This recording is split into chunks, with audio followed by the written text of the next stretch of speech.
Boa tarde. Estamos aqui hoje com Márcio Favila de Paula, personalidade que acabou de ser eleito membro da Academia Brasileira de Eventos e Turismo, uma votação maciça. Mas falando um pouco da sua carreira, é mineiro, foi subministro do Turismo durante 4 anos, 2 anos subministro de Relações Institucionais, e nos últimos, por 8 anos, ele foi o diretor-geral da OMT, Organização Mundial de Turismo, a mais importante entidade do nosso setor no mundo. Ele foi eleito por 2 mandatos, o que é muito raro. Graças à sua enorme competência, ele conseguiu ser reeleito na ocasião. Então, estamos com o Márcio. Eu queria primeiro cumprimentá-lo. Boa tarde, Márcio. Boa tarde, Sérgio. Um grande prazer estar aqui com você no seu programa, com o seu trabalho. Márcio, vamos conversar um pouquinho. Eu queria primeiro que você comentasse um pouco o porquê da sua candidatura à Academia Brasileira de Eventos e Turismo e como é que você se sente tendo sido eleito para compor entre as 40 cadeiras da academia. Sérgio, a Academia Brasileira de Eventos e Turismo, ela é uma instituição já conhecida, respeitada no nosso meio e fora do nosso meio. E então, com essa eleição agora que estava programada, houve essa oportunidade de eu me apresentar como candidato. Essa possibilidade me motivou muito, me estimulou muito, porque a academia, você mais que ninguém sabe, porque já está presente desde o início, ela tem como membros, como acadêmicos, pessoas que já têm uma larga trajetória com eventos e com o turismo de maneira geral, e ela é, então, a meu ver, depositária de toda essa experiência dos acadêmicos, da vida profissional, da trajetória deles, e eles estão aí na academia para dar também, agora, através da academia, uma contribuição à sociedade, uma contribuição ao país, uma contribuição de forma, vamos dizer, conjunta, agregando toda a sua experiência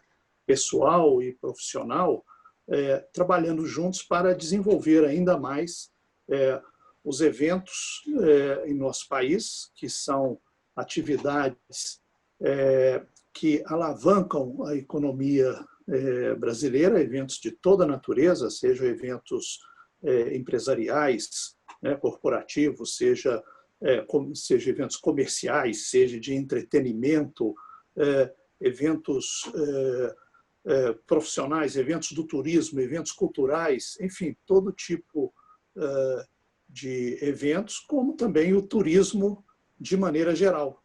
O turismo que a gente sabe é uma atividade em crescimento em todo o mundo, uma atividade que as pessoas, uma vez tendo viajado, ou viajado a lazer, viajado por necessidade de negócio ou para visitar parentes e amigos, uma vez que a pessoa viaja e viaja em família, ou não importa a circunstância, ela vê que aquilo tem que fazer parte dela. A viagem passa a ser parte de seu desenvolvimento pessoal, do seu crescimento enquanto pessoa. É uma necessidade e torna-se algo muito básico na vida das pessoas, na vida das famílias, E o principal, é uma atividade que gera benefícios para a sociedade brasileira, para as comunidades visitadas, gera emprego, gera renda e, evidentemente, é uma atividade que gera esses benefícios se for bem desenvolvida, bem realizada. Não é?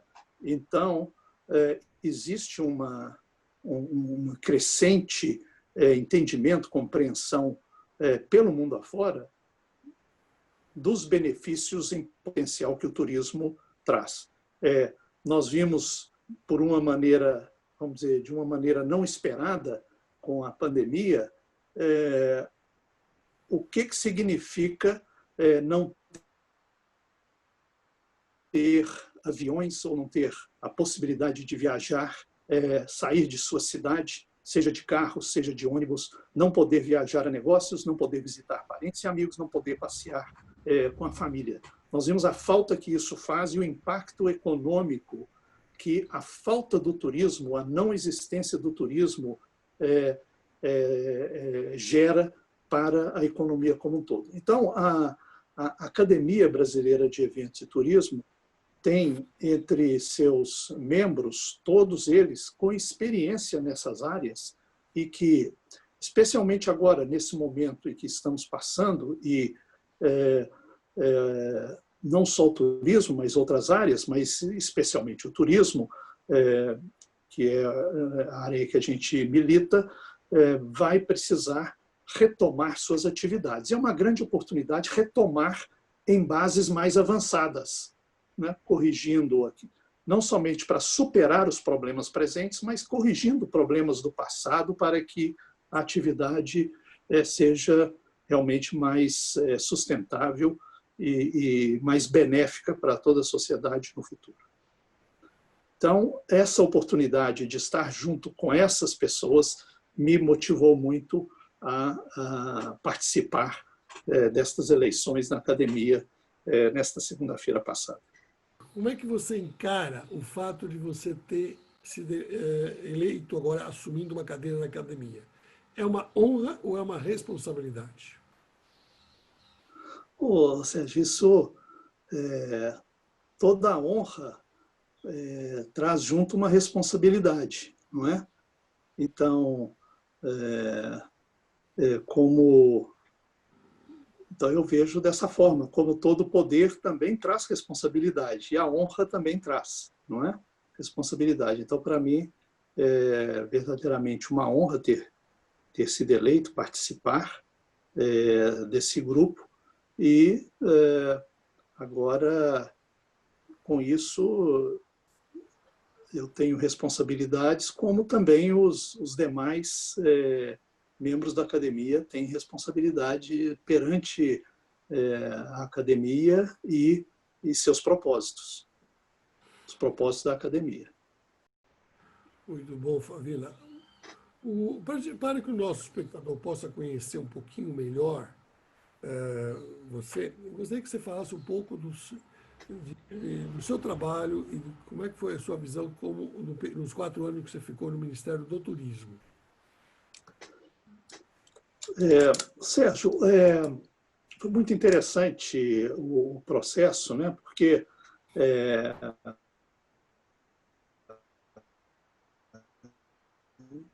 de sua criação, em 2003, fui como secretário executivo convidado pelo ministro recém-impossado Walfrido dos Mares Guia. E o ministério ele foi criado a partir do ministério que existia antes, que era Esporte e Turismo, cujo ministro à época era o Caio Carvalho. Então, ficou o Ministério do Esporte e o Ministério do Turismo. Quer dizer, foi a primeira vez que o país teve um Ministério do Turismo, um ministério próprio e específico para o turismo. O turismo sempre esteve, até então, agregado a outras atividades, não é? Foi parte da indústria e comércio, parte do esporte, no passado até mais longínquo, parte do Ministério da Agricultura. E, então, como estávamos começando um ministério novo, nós tivemos a oportunidade de desenvolver um ministério, uma estrutura, a maneira como tínhamos a visão, como poderíamos desenvolver o turismo no país. A Embratur já existia, ficou como parte do ministério, então, com duas secretarias, então ficaram duas secretarias nacionais e a Embratur. Uma secretaria de políticas para o turismo e a secretaria de programas para o desenvolvimento do turismo. E a partir daquele momento que nós começamos a trabalhar, não tinha sede, não tinha sede própria, não tinha sala própria, fomos trabalhar na sede da Embratur, em Brasília, e até que passamos para outro local, também provisoriamente, o Centro Cultural do Banco do Brasil, antes de ir para, depois de 1 ano e meio, quase 2 anos, irmos para a sede definitiva, onde o Ministério ainda está instalado. Né? E, então, foi a partir de uma estrutura básica, 2 secretarias e a Embratur, que foi pensada, então, a estrutura do Ministério mais detalhada e o que fazer. E foi algo assim muito rico, porque naquele momento, que era o primeiro ano do primeiro mandato do presidente Lula, o governo federal, isso a cada 4 anos é assim, tinha que preparar um programa, o seu programa plurianual, não é? E encaminhar para o Congresso Nacional. E cada ministério tinha que apresentar a sua parte para ser tudo agregado pelo Executivo, né, e pela Presidência e encaminhado ao Congresso. Então, a criação do Ministério, na própria criação do Ministério, naquele momento, e para montar a estrutura, nós consultamos todas as principais entidades do turismo nacional, além de várias empresas e empresários e outras áreas que são conexas, têm ligação com o turismo, e assim fomos conversando, rodadas de conversas com todas essas entidades, e assim foi formulado o primeiro Plano Nacional do Turismo. E esse ministério, que não existia nesse formato, que começou a trabalhar no dia 2 de janeiro, né, um dia depois da posse do governo, então, foi, curiosamente, o primeiro ministério a apresentar o seu programa para os 4 anos seguintes. Então, todos os outros ministérios que já existiam só conseguiram fazer o seu programa em momento posterior. Quer dizer, o Ministério do Turismo foi o primeiro a fazer, foi o primeiro ministério a apresentar o Plano Nacional, que foi apresentado no Palácio do Planalto no dia 30 de abril de 2003. Na véspera foi instalado, não, naquele dia também foi instalado o Conselho Nacional do Turismo, com uma nova formatação, muito mais amplo, e a partir dali, esse plano, que foi concebido assim com a participação, com a ampla participação do setor, quer dizer, foi um plano nacional do turismo e não um plano federal do turismo, e há uma diferença bastante grande nessa palavra, né, de nacional para federal, porque teve uma consultação, um processo de consultas amplo. Esse plano depois começou a ser implementado. E como foi o começo da implementação também? O ministro foi a cada um dos estados do Brasil e, com o governador de cada estado, de todos os estados brasileiros, somente um estado fez isso com o vice-governador. Então, vamos dizer, com todos as 27 unidades da federação, o Plano Nacional do Turismo foi apresentado naquele estado para a sociedade daquele estado. E, nesse processo também, nós já fomos colhendo sugestões para a sua implementação, não é? E com isso, pudemos começar a trabalhar rapidamente com um instrumento na mão, com uma rota, sabendo o que fazer, não é? Eu acho que isso foi muito interessante. Tínhamos 5 metas, não é? Um plano com 5 metas, porque aí ficava muito mais claro também informar e mobilizar o setor do turismo em torno daquelas metas e que então foi assim um começo de trabalho assim muito interessante. Nós apresentamos esse plano no dia 30 de abril no Palácio do Planalto e ainda a nossa estrutura não estava pronta. Então tínhamos muitos dos colegas que já estavam trabalhando, isso é algo também muito interessante, mas estavam assim trabalhando pro bono, estavam instalados assim precariamente em Brasília, porque não tinham outra maneira de estar lá, uma vez que ainda não podiam, não estavam contratados, né? Inclusive os secretários nacionais, né? O Milton Zoanazzi, colega, o confrade da academia e que eu tive a honra de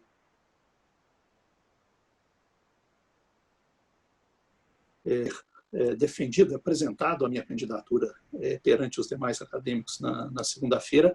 Ele foi uma dessas pessoas e, como secretário nacional de políticas do turismo, ele foi a pessoa que, vamos dizer, sob a coordenação geral e do ministro, a supervisão geral do ministro e a minha participação, ele foi a pessoa que coordenou, centralizou o desenvolvimento do Plano Nacional, daquele Plano Nacional do Turismo. E estava também na equipe o Eduardo Sanovics, já como presidente da Embratur, que também é membro, confrade, na Academia Brasileira de Eventos e Turismo.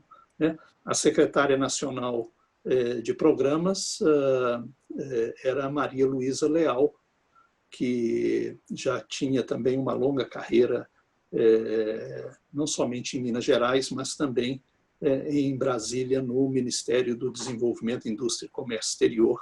E aí, naquela ocasião, ela foi convidada para integrar os quadros do Ministério do Turismo. Então, foi dessa forma que começamos os nossos trabalhos. E o ministro Valfrido nos deu ampla liberdade também para montar as equipes de cada um montar a sua equipe, não é? Então, podemos fazer isso livremente, evidentemente submetendo os nomes finalmente a ele, que nunca rejeitou nenhum nome apresentado por nenhum secretário ou presidente da Embratur ou por mim. Então, todos montamos a equipe do Ministério e trabalhamos, eu acho que trabalhamos assim de forma bem coesa nos 4 anos em que estivemos no Ministério do Turismo.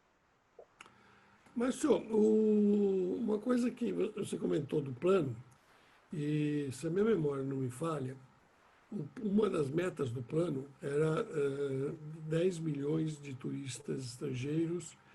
Eu não me lembro exatamente se seria em 12 ou 15, mas... Sim, anos depois. Alguns anos atrás. Sim. Alguns anos atrás, já bastante anos atrás. Sim. O que você acha que pode ter acontecido, por exemplo, que essa meta não foi atingida? Você, inclusive com aquela visão que você já teve lá da OMT e essa experiência, Sim. por que nós continuamos patinando nos 6 milhões de turistas? Essa é uma das, vamos dizer, das questões assim mais intrigantes que temos no turismo brasileiro, mas, ao mesmo tempo, a gente, de certa forma, sabe a resposta, mas nunca tivemos efetivamente os meios para buscar esse resultado. Então, de fato, uma das 5 metas era essa, em termos do turismo internacional. E, agora, você consegue atingir essa meta, mas tem certas condições, e especialmente a questão da promoção internacional, ela é crucial. Então, o investimento em promoção internacional é como, vamos dizer assim, você ter recursos para financiar a safra na agricultura, não é? Se você tem recursos para plantar, a safra vem, você pode colher, e ainda que tenha sobressaltos ao longo do caminho, pode ser que não seja aquilo que você esperava, pode ser que venha até mais do que você esperava, mas além de você ter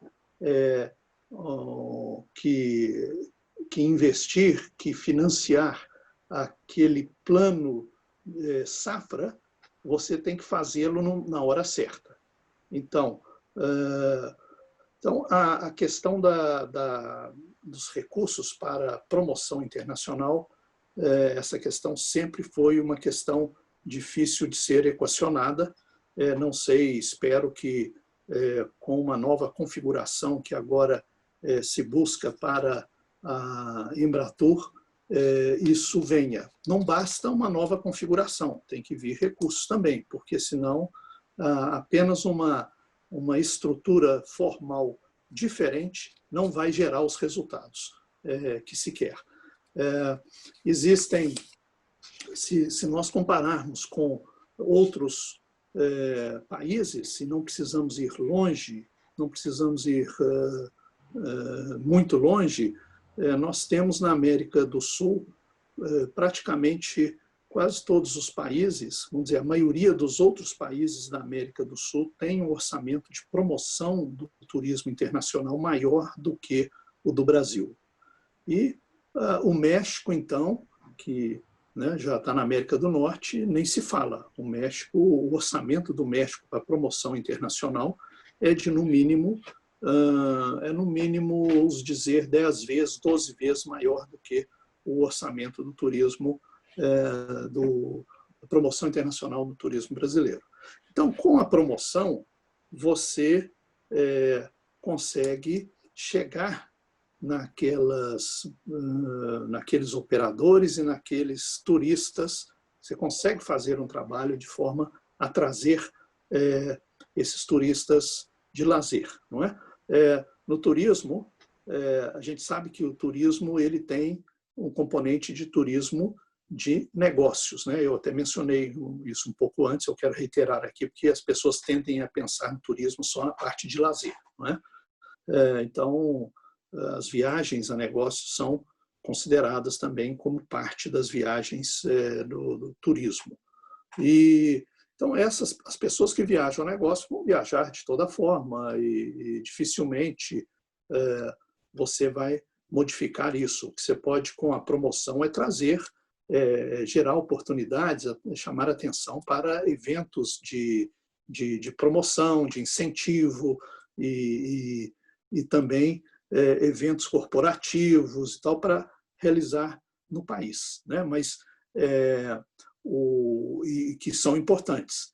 Por sinal, em termos de eventos internacionais, com um trabalho bem direcionado, focado, nós, nos 4 anos de gestão do Ministério do Turismo, incluindo a Embratur, evidentemente, conseguimos, e isso era um trabalho específico da Embratur, trazer o Brasil da 22ª posição no ranking da ICA para a 7ª posição, não é?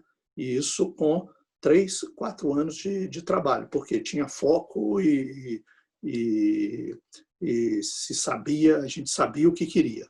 E com a promoção internacional para a parte de lazer, você precisa trabalhar. Você precisa de recursos para trabalhar isso.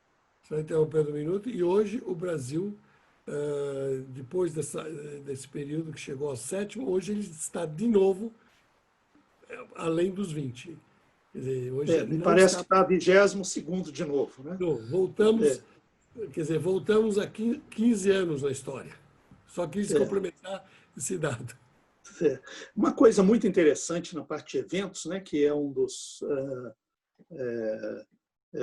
vamos dizer, um dos focos, né, importantes da academia e do seu portal, né, é o foco do seu portal, né, Sérgio, é que se a gente olha o evento da ICA, o ranking da ICA, além dos países, eles têm também as cidades, não é? Que atraem, que geram eventos internacionais. E então, se você olha, por exemplo, na Argentina, a Argentina às vezes tem até em alguns anos está mais posicionada do que o Brasil, melhor posicionada do que o Brasil como um todo. Alguns anos, em geral não, mas quase tudo se realiza em Buenos Aires, não é? E você olha, por exemplo, Viena, das grandes cidades internacionais, né? Grandes cidades, uma grande capital para eventos internacionais, né? A Áustria super bem posicionada no ranking da ICA, mas é quase tudo em Viena. No caso, e assim a maioria dos casos, mas no caso do Brasil não. Você tem eventos no Rio, em São Paulo, em Salvador, em Porto Alegre, em Belo Horizonte, em Natal, em Manaus, em Belém, em Recife, etc. Então, em Brasília. Então, nós temos também essa característica no Brasil de atrair eventos internacionais no país inteiro, né? O que é muito bom. Né? É claro que... Essa é uma característica. Essa é uma característica. Quer dizer, eu deixei de mencionar aqui Foz do Iguaçu, mas... É uma característica similar dos Estados Unidos. Que, por exemplo, a recente estava dentro do WTTC, outro organismo mundial muito importante, ele mostrou que o Brasil é o país que tem o maior volume de turismo interno. 90% do turismo é interno. O segundo é os Estados Unidos. E o Brasil e os Estados Unidos acontece a mesma coisa tanto no lazer como nos eventos. Os Estados Unidos, por exemplo, que é o país que mais faz eventos no mundo, não está nos primeiros lugares da ICA. Por quê? Porque lá tudo se espalha. Eles não têm cidades entre as 20 principais do ranking da ICA. Por quê? Porque todas as cidades americanas fazem eventos. É a mesma coisa que acontece nos Estados Unidos, acontece no Brasil. Só que os Estados Unidos conseguem ter um turismo enorme e a comparação só é benéfica, nós só somos igual nisso. Não conseguimos ser igual na promoção. É verdade, é verdade. E lá, por exemplo, você tem as cidades, as duas cidades que realizam os maiores eventos internacionais e nacionais são Orlando e Las Vegas, não é? E não é nem Nova York. Nova York tem um número grande de eventos médios. Chicago também acho que deve estar. Chicago também. Também tem um número grande. Então, você vê, como você disse, né, tá bastante espalhado e, às vezes, até em cidades que a gente não pensa assim, num primeiro momento, elas despontam no turismo. Ou seja, você levantou aí um aspecto muito importante que, para nós, era fundamental, e depois, se quiser, a gente volta na parte internacional, mas o fato do Brasil ter um turismo interno tão forte, tão dinâmico. Né? Na época, nós contratamos um estudo de uma entidade no Brasil especializada nesse tipo de trabalho e que ela, então, identificou que o turismo brasileiro, naquela época, ele era de aproximadamente 85%, 86% de turismo interno. Agora você mencionou a WTTC, que chegou ao número de 90%, né? Então e o resto era turismo internacional. Bom, então é nessa faixa, né? De entre 85% e 90% do PIB do turismo brasileiro é gerado pelo turismo interno. E o restante, 10% a 15%, pelo turismo internacional. turismo internacional é muito importante, porque traz divisas para o país, ele gera um efeito assim de demandador por investimentos, por melhoria da qualidade, ele traz investimentos, assim, ele gera interesse de empresas internacionais investirem no país. Tudo isso é importante e muito importante, não é pouco importante, é muito importante. Agora, o turismo interno, o turismo doméstico, ele tem uma importância assim, fundamental no Brasil. Nós temos, por exemplo, o Estado de São Paulo, ele é o principal emissor no turismo brasileiro. E talvez seja também o principal receptor no turismo brasileiro. Ele, então, é um estado cujos habitantes viajam muito para o resto do país. Então, isso tem um efeito também de distribuição de renda, como tem, por exemplo, Brasília gera um número muito grande, muito expressivo de pessoas que viajam dentro do país, especialmente para o Nordeste. Também isso é muito importante. Agora, o turismo interno, ele tem essa dimensão, não é, de uma dimensão assim difícil que não se mede, mas é aquela de fazer com que o brasileiro conheça bem o próprio país, não é? Inclusive, pensando no turismo doméstico, na ocasião foi desenvolvido o plano de regionalização, que foi uma sequência de um plano de municipalização que o Caio tinha e que vocês voltaram para o plano de regionalização. Inclusive, nós estivemos conversando, você, o Milton e outros estão num grupo de trabalho na academia, falando para discutir essa questão. Fala um pouquinho disso. Tá certo. Olha, na época de confecção, de preparação do Plano Nacional do Turismo, nós pegamos o seguinte, pegamos os principais jornais do país na época, nos mercados emissores, quer dizer, basicamente a Folha e o Estadão em São Paulo, o Globo no Rio, e vimos o que vamos dizer, no mesmo período, vamos dizer, próximo ao Carnaval, né, de 2003, o que eles estavam oferecendo na época. Pouco se falava da internet ainda, quer dizer, já existia e tudo, mas a gente ainda era pouco avançado nessa área, e os jornais traziam muito da promoção de destinos, né, e oferta das operadoras nesses dois mercados, não é? Então, o que nós vimos ali e comparamos com aí fomos lá na base, nos arquivos desses três jornais, né, o Globo, a Folha e o Estadão, 10 anos antes, não é? Em 93, era basicamente a mesma coisa, os mesmos destinos, os mesmos produtos, basicamente, estavam sendo oferecidos de 10 anos antes, naquele ano de 2003. Então, nós vimos que era importante se desenvolver destinos e produtos novos produtos no mercado interno. Tanto é que essa foi também uma das metas do plano, para cada estado ter pelo menos 3 novos produtos ou destinos turísticos, não é? Então, nessa linha também organizamos em 2004, se não me engano, ou 2005, uma primeira feira em São Paulo para mostrar esses novos produtos pelo Brasil afora, onde estavam presentes todos os estados, não é? Então, foi feito esse trabalho que continuou e continua. O nome era Salão do Turismo. Salão do Turismo, isso mesmo, foi feito Salão do Turismo, e a ideia era essa, trazer novos produtos, novos destinos. E, de fato, foi feito esse esforço pelo Brasil afora, e hoje você tem um número muito maior de opções, novos produtos, novos destinos, além daqueles anteriores que continuam. E mesmo os anteriores, que, por exemplo, nós tínhamos, no meu estado, né, Minas Gerais, o produto das cidades históricas. Não é? E naquela época já havia uma iniciativa de se fazer, de repaginar isso e fazer a estrada real.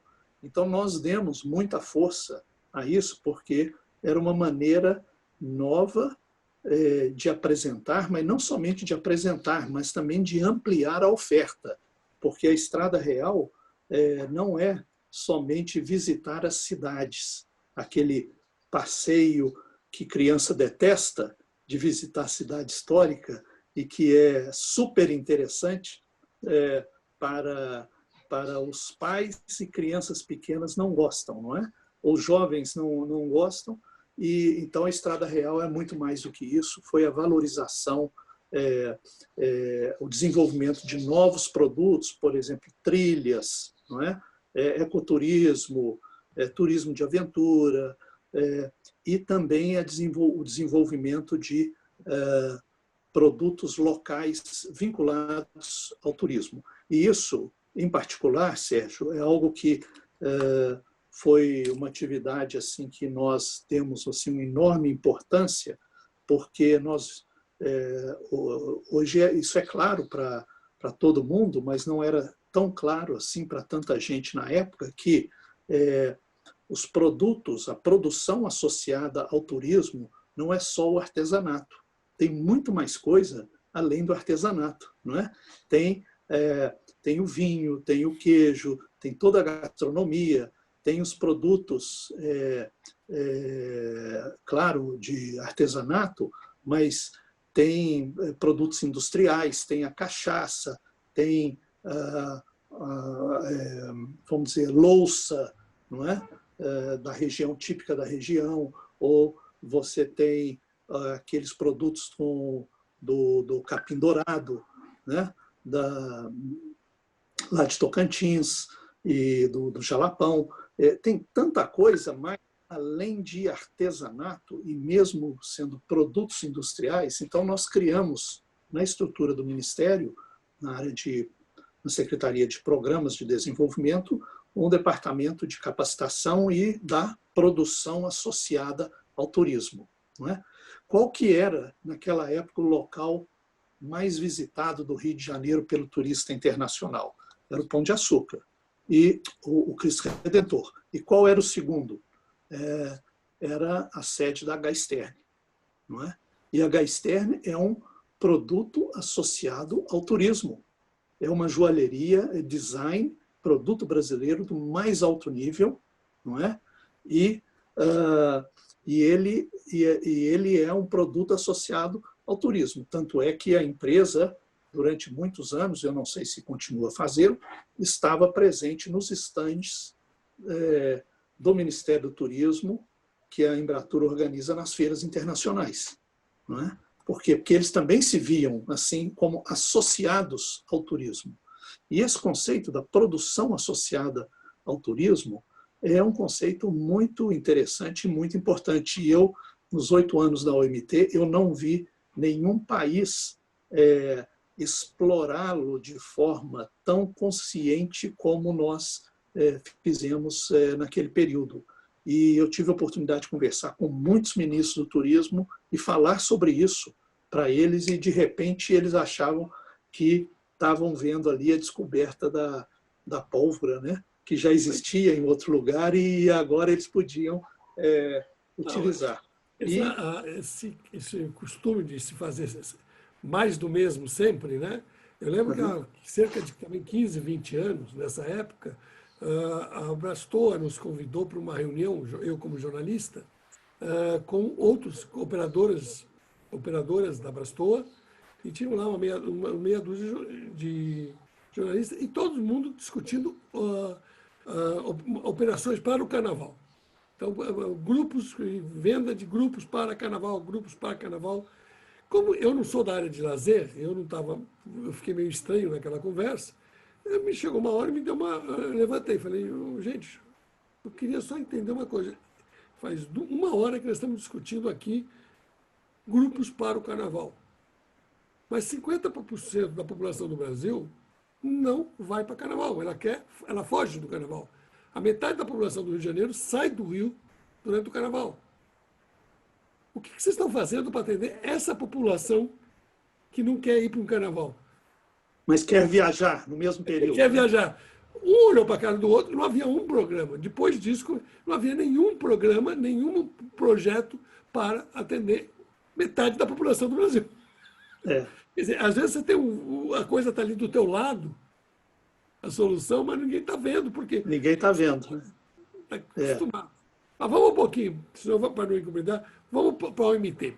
Você depois ficou 8 anos no OMT. Nos conta qual é a experiência de um brasileiro ficar no comando do OMT por 8 anos. O que é essa experiência? Eu fui diretor executivo da OMT, né? Tinha um secretário-geral, eu era o segundo do secretário e substituto dele, né? Então, olha, foi uma experiência extraordinária, Sérgio, que eu pude levar também muita coisa daquilo que a gente estava realizando no Brasil, e eu também pude constatar que a gente estava muito desenvolvido em algumas áreas, mais do que em outros países, na maioria dos outros países. Então, esse tema agora, por exemplo, da produção associada ao turismo é um deles, não é? A França, a Itália, a Espanha, Portugal mesmo, trabalham muito a sua gastronomia, mas não da mesma forma. Quer dizer, na época, até de forma mais... era uma forma menos sofisticada, não se falava muito em gastronomia, né, como se fala hoje, mas mais era naqueles produtos tradicionais, mas não tinha assim uma visão vamos dizer, do que está ali por trás daquilo de tecnologia, de produção industrial, que a gente tinha lá no Ministério do Turismo, né? Para nós era importante, por exemplo, se um município que produzia, vamos dizer, tapetes arraiolo ou algum outro ou vinho, quer dizer, se o turista ia em Diamantina para comprar tapetes arraiolo ou em Gramado para comprar vinho, não era se era outro município que estava produzindo aqueles produtos, não tinha nenhum problema, né? Porque isso é a rede do turismo. Então, na OMT, eu vi essas coisas, quer dizer, todo aquele trabalho que nós fizemos de combate à exploração ao trabalho e à exploração ao trabalho no turismo e à exploração sexual no turismo de crianças e adolescentes, não é? Nós fomos assim, trabalho iniciado pelo Caio Carvalho como ministro e já reconhecido na OMT, reconhecido internacionalmente, nós tivemos a oportunidade de levar à frente, aprofundar, chamar outros países. Então, isso era algo muito admirado dentro da OMT quando eu cheguei, né? Um trabalho do Brasil e que tinha repercussão internacional.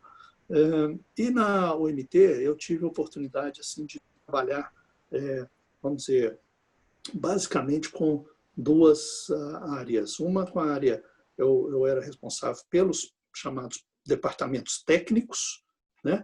E eu era responsável pelas relações com os outros organismos das Nações Unidas e outras entidades internacionais, não é? E nesse aspecto, esse aspecto foi muito interessante. Da parte dos departamentos técnicos, foi a experiência no Ministério do Turismo foi muito útil para poder trabalhar, para poder supervisionar a área de estatísticas, a área de marketing, o trabalho feito também junto ao setor privado, pela OMT, junto ao setor privado, e também a parte de ética e dimensões sociais do turismo. Então, a parte de sustentabilidade, né, o departamento de sustentabilidade. Então, esse trabalho nessas áreas, de certa forma, eu trouxe a experiência do Ministério do Turismo para a OMT e pude desenvolver com os colegas da OMT e pelo mundo afora. Eu acho que fizemos aí muita coisa. Uma delas foi evoluir com o Código Mundial de Ética para o Turismo ao ponto de ser uma convenção, a primeira convenção internacional do turismo. Nós sabemos que, por exemplo, a OIT, a Organização Internacional do Trabalho, produziu ao longo de seus 100 anos de existência inúmeras convenções que depois precisam ser internalizada pelos países, né? Cada país tem que aprovar essa convenção depois da sua aprovação internacional, tem que aprovar nos seus parlamentos e para que vire lei, para que seja internalizada dentro de cada país. E no caso do turismo nós não temos nenhuma convenção. E então agora já estamos no processo de ratificação pelos parlamentos para ter essa convenção, né? Que é a Convenção de Ética no Turismo. Eu não sei em que ponto se encontra isso para o Brasil, né? E a outra parte do trabalho, Sérgio, foi esse trabalho com as Nações Unidas, né?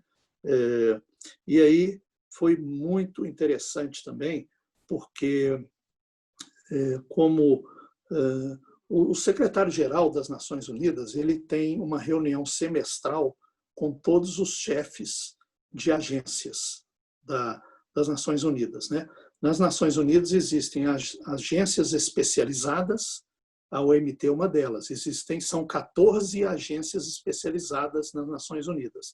Uma delas é a do turismo, é a OMT, como tem a ICAO para aviação civil, como tem a Organização Marítima Internacional, que é para a navegação, como tem a Unesco, que é para a cultura e educação, né? Então, as Nações Unidas têm também os seus programas e fundos, né? As agências especializadas, elas têm seu sistema de governança, são os próprios membros que elegem o secretário-geral e seus diretores, né? No caso dos fundos e agências, é o secretário-geral das Nações Unidas que designa, por exemplo, o chefe do PNUMA, do Programa para as Nações Unidas do Meio Ambiente, que agora já é uma agência especializada também, ou para o PNUD, e assim sucessivamente. Bom, então, o meu trabalho lá era de preparação a essas reuniões e de interlocução com essas outras agências. E com isso, três grandes, vamos dizer, linhas de trabalho nós conseguimos realizar. Primeiro, a gente se preparar para a Conferência Rio+20, que foi em 2012, né? A grande Conferência Rio+20 em 2012, que teve esse nome por causa da Rio 92, né? E essa conferência, a Rio+20, ela gerou um documento chamado O Futuro que Queremos. E aí, então, pela primeira vez, Sérgio, o turismo figurou num documento do gênero de uma grande conferência das Nações Unidas. Figurou lá com outros 22 temas que eram os mais importantes, definidos ali pela conferência, pela comunidade internacional, por todos os governos, né? Junto com questões de fome, de mudança climática, de oceanos, de pobreza e etc. Estava lá o turismo sustentável, com 2 parágrafos. Bom, Isso foi pouco? Não. Isso foi um grande feito político. Por quê? Porque, em seguida, esse documento ele foi traduzido, foi transformado no, na Agenda 2030, com os seus 17 Objetivos do Desenvolvimento Sustentável. E aí, o turismo aparece em 4 deles. Em 4 desses, em 3 dos objetivos, 4 vezes, né? Porque em um deles aparece 2 vezes. E no início, a nossa luta era para colocar o turismo para que aparecesse pelo menos uma vez, né? Que aparecesse pelo menos uma vez lá no objetivo que diz respeito à economia, o desenvolvimento econômico e geração de emprego. Ora, ele apareceu aí nesse 2 vezes, apareceu no objetivo, esse é o 8, depois apareceu no objetivo 12, uma vez, que é vinculado ao meio ambiente. Como chama? E O ODS, né? ODS. E depois apareceu também no ODS 14, se não me engano o número é esse, que trata dos recursos do mar. Não é? Então, isso, vamos dizer assim, do ponto de vista político, foi uma grande realização. Por quê? Porque legitimou, isso deu instrumentos para os ministros do turismo dentro dos seus países, aqueles que quisessem utilizar isso como instrumento, né, positivo, instrumento positivo, falar, olha aqui, gabinete, presidente, primeiro-ministro, o turismo faz parte da agenda de desenvolvimento para os próximos 15 anos. Então, eu quero participar das discussões sobre cultura, sobre meio ambiente, sobre agricultura, sobre desenvolvimento econômico e tudo, porque eu posso dar uma contribuição. Né? Então, esse foi algo assim espetacular, que eu acho que foi um grande feito político que a OMT conseguiu e era a minha área de trabalho. O terceiro que eu quero apontar aqui, Sérgio, que nós conseguimos que a Assembleia Geral das Nações Unidas em Nova York aprovasse e designasse o ano de 2017 como o Ano Internacional do Turismo Sustentável. Né? Então, foi um ano inteiro, nós conseguimos isso com um ano de antecedência, já muito perto. Normalmente isso daí é aprovado com 3, 4 anos de antecedência. Nós conseguimos isso logo depois de o turismo ter entrado nos ODS, né, na Agenda 2030. Então isso também nos deu uma plataforma para lutar pelo Ano Internacional do Turismo Sustentável. E então nós tivemos um ano inteiro de realizações, de trabalhos, de eventos e de promoção do que o turismo pode fazer pela humanidade. O turismo, Sérgio, ele não é o fim em si mesmo, não é?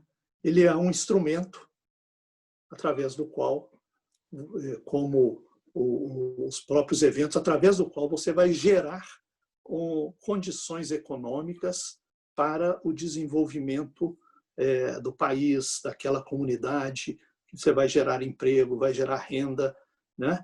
Então, o turismo, ele é um instrumento, ele não é um fim em si mesmo, né? E isso é importante que as pessoas entendam, e eu acho que entendem cada vez mais, e isso é o que nos estimula a continuar trabalhando com turismo e que eu vi que pela Academia Brasileira de Eventos e Turismo também seria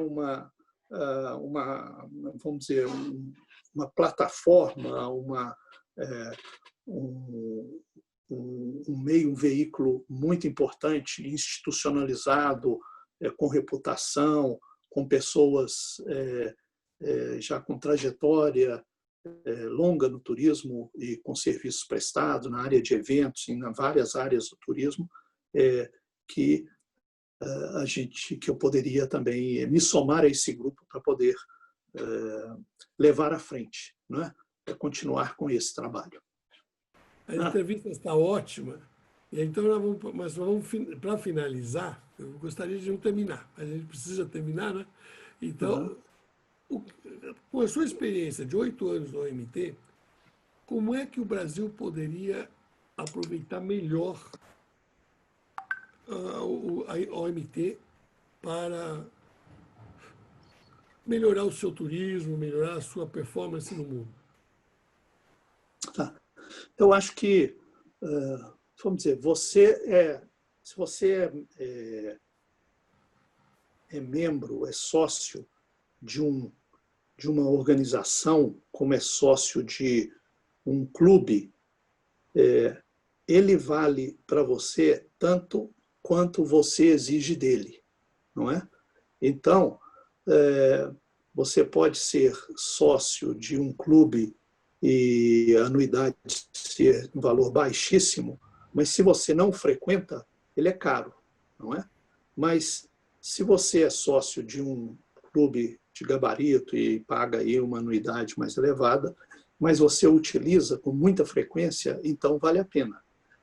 Uma organização internacional, ela tem muita informação, tem muito conhecimento, tem muito trabalho feito e dá oportunidade a que os países tirem daí muito benefício, não é? Então, eu vejo, por exemplo, agora nessa situação da pandemia, eu vi um trabalho, assim, uma inserção muito positiva do Ministério do Turismo, uma interação muito positiva com a OMT e também com a WTTC, né? Porque eles, ao mesmo tempo que dentro do Brasil estava o Ministério do Turismo e alguns estados e vários segmentos do turismo estavam desenvolvendo protocolos, a OMT também estava e a WTTC também estava. E o Ministério do Turismo, então, aproveitou, usou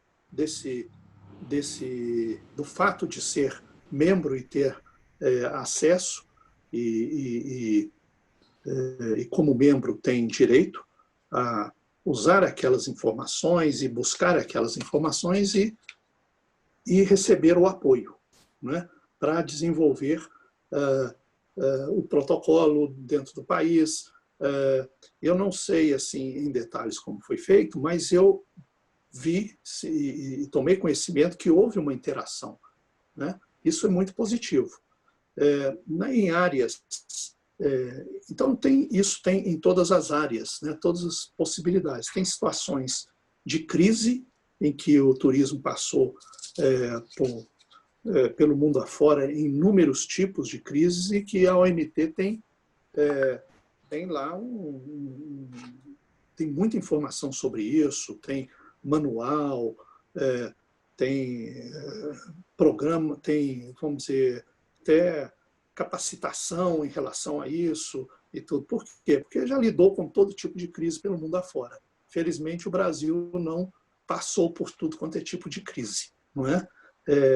Mas se precisar de algo, como precisou agora, está lá a OMT como depositária dessas informações, desse conhecimento. É a mesma coisa em relação a questões de sustentabilidade, é a mesma coisa em relação a questões das dimensões sociais do turismo e etc. Então, eu vejo de forma muito positiva o fato de o Brasil ter se candidatado e eleito e voltou a ser membro do Conselho Executivo da OMT, mas não basta ser membro, como eu já falei antes, né? Não basta ser membro, tem que participar, não é?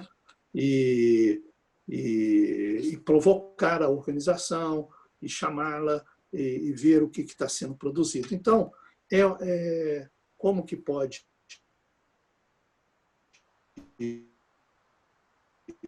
ativo naquela organização, eu usei a figura do clube, né? Mas sendo ativo naquele clube, né? Para fazer valer a sua anuidade e os seus interesses. Né? Eu tinha falado que era a última pergunta, mas você acabou me provocando mais uma pergunta, porque eu acho importante até para esclarecimento do público. Porque muita gente acredita que a OMT é só um organismo para órgãos do governo, mas também o OMT tem um lado que as empresas podem se associar. Então, eu queria que você explicasse um pouquinho esse mecanismo, porque isso também é uma forma das empresas poderem participar e se beneficiar. Exatamente. Sérgio, o que você está levantando é algo muito interessante, muito importante, porque como o turismo, ele no terreno, ele é desenvolvido pelo setor privado, tem as empresas, tem as entidades, não é? Então a OMT como, vamos dizer, é mais uma exceção do que uma regra dentro das Nações Unidas. Ela tem um tipo de membro que é do setor privado, não é? Então está aberto ao setor privado, a empresas, as entidades, vamos dizer, a universidades, né? E com isso elas têm acesso não somente para participar das reuniões e eventos da OMT, como também acesso à biblioteca da OMT. Né? A OMT tem uma biblioteca eletrônica que tem muita coisa disponível. Não é? Agora, se você não é membro, você tem muita coisa que é gratuita, né? Mas tem muitas publicações que são pagas. Então, se você não é membro, você tem que pagar a parte. Claro, vai lá, paga a parte, qualquer um pode. Não precisa ser membro para comprar uma publicação da OMT, evidentemente, mas como membro, você vai participar das reuniões e aí você vai interagir com outras entidades, com outras empresas e com governos também, que estão presentes, com os ministros do turismo, ou representantes dos ministérios do turismo. Não é? Então, o valor tem uma anuidade, eu não sei dizer exatamente quanto que é hoje, mas na faixa aí de 2.500 euros, algo assim. E aí tem a biblioteca eletrônica, quer dizer, de onde você está, você tem acesso àquele manancial de informações. Não é vamos dizer, não é algo para empresa muito pequena, porque além da anuidade, até a anuidade não é tão elevada assim, mas para valer a pena mesmo, você tem que estar presente fisicamente, você tem que comparecer a algumas reuniões, pelo menos vamos dizer, a 2 reuniões anuais, tal. E aí você tem que ter uma pessoa, pelo menos uma pessoa, não unicamente para isso, mas a mesma pessoa para acompanhar os temas e que possa distribuir para dentro da organização. Não é? Então, o Brasil até tem um número bom de membros, né, que são chamados membros afiliados, e então é algo específico, algo assim muito específico da Organização Mundial do Turismo, né, que já que o nosso setor, como eu disse antes, ele no terreno, a atividade é desenvolvida pelo setor privado. Acho excelente, acredito que tenha sido muito útil para os nossos espectadores. Agradeço muito o tempo que você nos proporcionou e deixo a palavra para você dar as últimas palavras e nos despedimos dos espectadores. Não, muito obrigado, Sérgio. Só tenho a agradecer a oportunidade de falar para o seu público, conversar com o seu público por seu intermédio, né? Você é a voz do seu público e estou à disposição para novas oportunidades e também pronto para me somar aos demais acadêmicos da Academia Brasileira de Eventos e Turismo e juntos levar à frente o trabalho que você, como presidente, tão bem está realizando. Muito obrigado. Obrigado.